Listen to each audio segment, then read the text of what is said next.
صلی اللہ علیہ وسلم دعوت توحید نہ دیتے۔ پھر قرآن مجید نے دوسری بات، توحید اس وقت تک کارگر ثابت نہیں ہوتی جب تک آپ شرک کا رد نہ کریں۔ توحید تو اس بات ہے نا کہ میں اللہ کو ایک مانتا ہوں، اس سے پہلے شرک کا انکار بھی ضروری ہے کہ میں معبودان باطل کا انکار بھی کرتا ہوں۔ لا الہ پہلے ہے، الا اللہ بعد میں ہے، پہلے ان کا انکار بھی ہے۔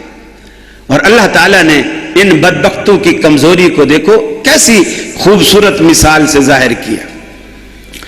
فرمایا یا ایھا الناس ضرب مثل فاستمعوا لہ، اے کائنات والو، اللہ رب العالمین تمہارے سامنے ایک مثال بیان کرتا ہے، فاستمعوا لہ، اسے کان لگا کر سنو۔ ان الذین تدعون من دون اللہ، جن کو تم اللہ رب العالمین کے سوا پکارتے ہو وہ تو اتنے کمزور ہیں، اتنے ناتواں ہیں، اتنے بے بس ہیں، لن یخلقوا ذبابا، وہ اگر ایک مکھی بھی بنانے پہ آئیں تو مکھی نہیں بنا سکتے۔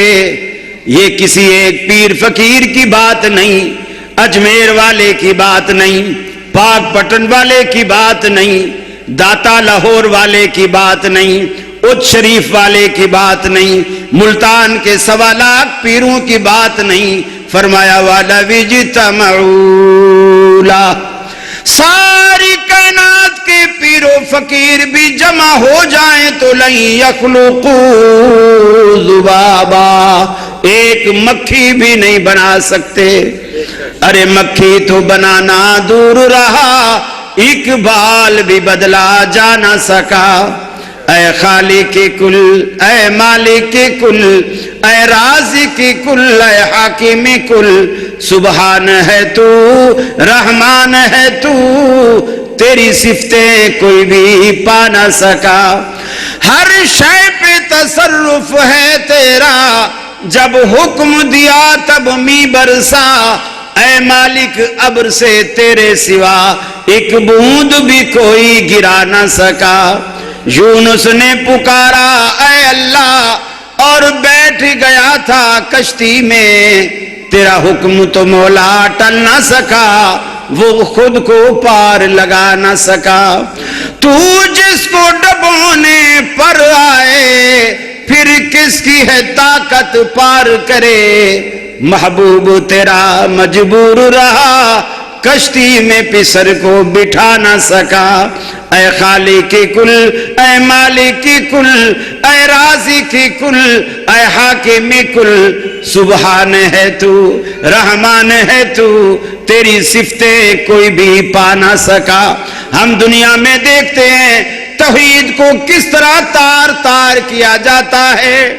اسلام کے نام پر کہیں نخل مرکز کی چھاؤں میں سجدے، کہیں مرنے والے کے پاؤں میں سجدے، اشاروں میں سجدے، نگاہوں میں سجدے، یہاں اور وہاں خانقاہوں پہ سجدے، یہ قبہ پرستی کے پامال سجدے، مزاروں پہ جا جا کے ہر سال سجدے۔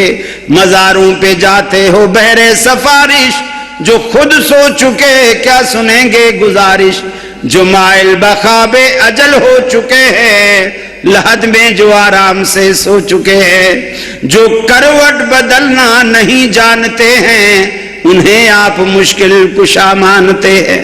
نعرہ تکبیر،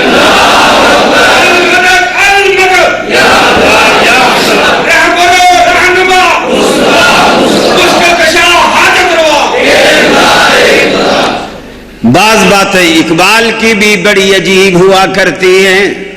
کہتا ہے سمجھ میں نکتہ توحید آ تو سکتا ہے، تیرا دماغ ہی بت خانہ ہو تو کیا کہیے۔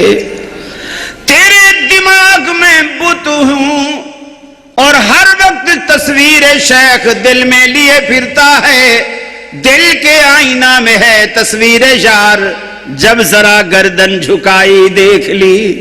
اسی لیے اقبال نے کہا تیرا سر، تو جب بھی کبھی سر با سجدہ ہوا جو میں، تو زمین سے آنے لگی صدا، تیرا دل تو ہے صنم آشنا، تجھے کیا ملے گا نماز میں۔